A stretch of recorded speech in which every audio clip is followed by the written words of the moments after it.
ইউরোপে আসার যে আপনাদের একটা ভোগান্তি, সেই ভোগান্তির অবশেষে আপনার অবসান করতে চলছে, সে বিষয়ে আজকের ভিডিওর মধ্যে কথা বলবো। থানাবাড়ি চলুন ভিডিওর মূল আলোচনায় চলে যাই। আসসালামু আলাইকুম, এসআরকে ব্লগ থেকে আমি সম্রাট বলছি, ইটালি রোম শহর থেকে। আজকে আপনাদের সাথে কথা বলবো ইউরোপে আসার যে একটা সুবিধা, যে আপনার যেখানে আপনার আবেদন করতে হইব না, আবেদন করা নিয়ে কোনো ভয় নাই, আপনারা সরাসরি চলে আসতে পারবেন ইটালিতে।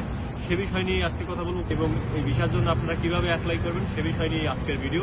যে বিষয়টা হচ্ছে আপনারা জানুয়ারি মাসে বাংলাদেশে আপনার কিছু এম্বাসি অ্যাড হতে চলছে। সেই এম্বাসিটা হলো আপনার পর্তুগালের এম্বাসি এবং সাথে আরো দুইটা এম্বাসি অ্যাড হতে যাচ্ছে। সেই এম্বাসি দুইটা যদি আপনার এক হয় তাহলে আপনাদের যে ইটালি আসার যে ভোগান্তিটা, এই ভোগান্তিটার আপনারা অবসান হতে যাচ্ছে।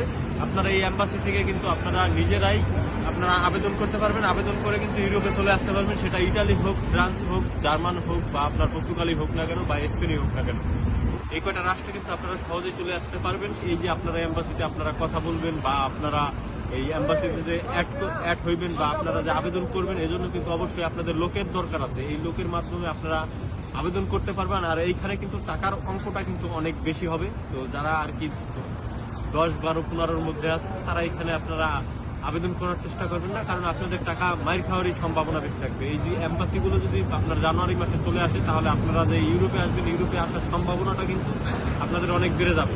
তো যাই হোক, আপনারা যারা ইউরোপে আসতে চাইতেছেন, এই এম্বাসিগুলো যদি আপনার অ্যাড হয় বাংলাদেশের মধ্যে, তাহলে কিন্তু আপনারা ইউরোপে খুব সহজেই আসতে পারবেন। এবং এই মাসের মধ্যে নাও হতে পারে, বা আপনার এই মাসের মধ্যে না, এবং এই মাস শেষে আগামী মাসের আপনার 10 তারিখের মধ্যে কিছু লোক আসতে চলছে আপনার ইতালির উদ্দেশ্যে বা পর্তুগালের উদ্দেশ্যে। সেই ভিডিও আপনারা পাবেন এবং তারা কিভাবে আসতেছে, তাদের কাগজ কিভাবে হবে এবং কিভাবে বাংলাদেশ থেকে তারা আসলো, আপনাদের এ বিষয় নিয়ে পরবর্তী ভিডিওতে আমি কথা বলবো। তারা আসার পরে আমি আপনাদের লাইভে সরাসরি গিয়ে তাদের মাধ্যমে কথা বলে আপনাদেরকে আমি এটা শিওর করবো যে কিভাবে, কোন পথ দিয়ে তারা কি লাইন ধরে কত টাকার মাধ্যমে তারা ইউরোপে আসলো। আর যারা ইটালি ভিসার জন্য আপনারা আবেদন করতে চাইতেছেন, তারা কিন্তু এই মাসের মধ্যেই করে ফেলবেন। এবং আপনারা এখন আবেদন না করাই ভালো, কারণ আবেদন করলে আপনাদের টাকা মাইর খাওয়ার সম্ভাবনা বেশি থাকবে। সেক্ষেত্রে আমি আপনাদেরকে সাজেশন দেবো যে আপনারা এখন ইটালি ভিসার জন্য আবেদন করবেন না। তবে যদি আপনার জানুয়ারি মাসে ওই আপনার এম্বাসিগুলো চলে আসে বাংলাদেশে, আপনারা খুব সহজেই, আপনারা খুব অল্প ভোগান্তিতেই আপনারা কিন্তু ইউরোপে চলে আসতে পারবেন। সে বিষয়ে আমি আপনাদেরকে পরবর্তী কোনো ভিডিওতে কথা বলবো। যারা ফেসবুক পেজ থেকে ভিডিওটি দেখছেন, অবশ্যই ফেসবুক পেজটি ফলো দিয়ে রাখবেন, এবং যারা ইউটিউব চ্যানেল থেকে দেখবেন, অবশ্যই ইউটিউব চ্যানেলটি সাবস্ক্রাইব করে দেখবেন। আজকের ভিডিও এ পর্যন্তই। সবাই ভালো থাকবেন, সুস্থ থাকবেন। আসসালামু আলাইকুম।